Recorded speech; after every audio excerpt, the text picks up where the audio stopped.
Renewed hope. This morning we will fly on the 12-seater again. This time I will face my demon with only half a Xanax. We say our goodbyes and drive to the airstrip. We are early and the plane has not yet appeared, so we haggle with the local vendors selling their handmade wares and make the last-minute pit stop in the literal pit. The women of our group have transitioned nicely from modern, opulent bathrooms to the hole in the ground. We board the plane, and the Xanax is just enough to take my edge away. We climb into the clouds and leave the desolate earth behind. I dread what we will see in the Masai Mara. Each step of this journey has shown us a drier path, and I don't think I can handle much more. If this is the reason I am here, what must I endure ahead? But as we fly over the plain, the landscape seems healthier. There are farms and patches of green. The foothills are full of foliage. As we close in on Quechua-Tembo, our home for the last 3 nights on safari, the river glistens and reflects the midday sun. There is water here. Not in abundance, but the river is not dry and winks up at us in the tiny plane in the sky. The steel bands around my heart loosen a bit. The area around Larson's camp is still in grave danger, but the Masai Mara holds hope. I feel a subtle presence like an outstretched hand before me. I have a feeling of security that I have learned my hardest lesson and that my reward is here in the Mara. I need only to let it find me. When the plane lands on the airstrip, my first question of the guide is, "Has there been rain?" Yes, it rained last night. As I spoke with the shopkeeper in Larson's, and as she told me of the hope the community worked to provide the animals, Mom had been preparing for our arrival in Quechua-Tembo and laid down a carpet of water. The driver of our vehicle is David, and I joke with him and make him laugh. It occurs to me that now, at the end of this journey, I am finally breaking through my guilt and connecting with these people. We are transported to our home for the last 3 nights, settle in, and I pull back the tent flaps and screens to practice my yoga before lunch. So much is inside of me, and I welcome the serenity only going within can bring.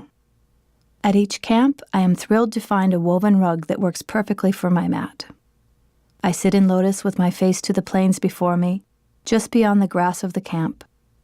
Herds of wildebeest, zebra, and Cape buffalo laze across the landscape. Resident warthogs grunt and cruise the property. I try to close my eyes and go within, but there is just so much to take in. It is very hot here, and dry, the air dead still. I focus on the words Ateeka speaks to me through the earphones connected to my iPod, and close my eyes to breathe. I give in to myself and my third eye takes over.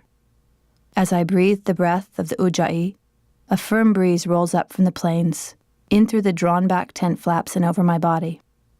It washes over me with millions of molecules of scent and touches memories behind my third eye.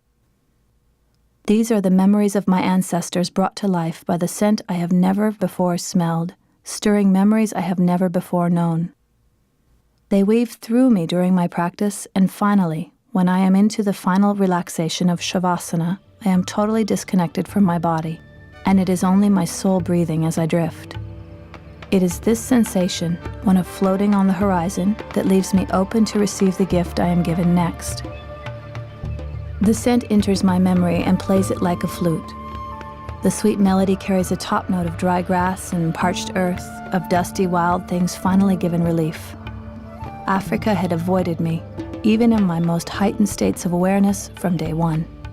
Now I sip its scent and drink its delicate aroma.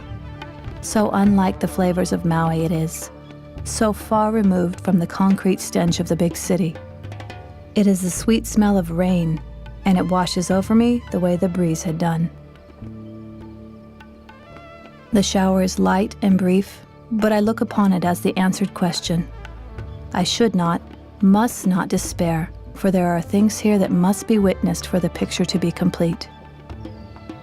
I have learned a great lesson, and I had been humbled and hobbled once more in a land full of contradiction. I am formulating what I can do to help, and that is a start. I am sure I am on the right track.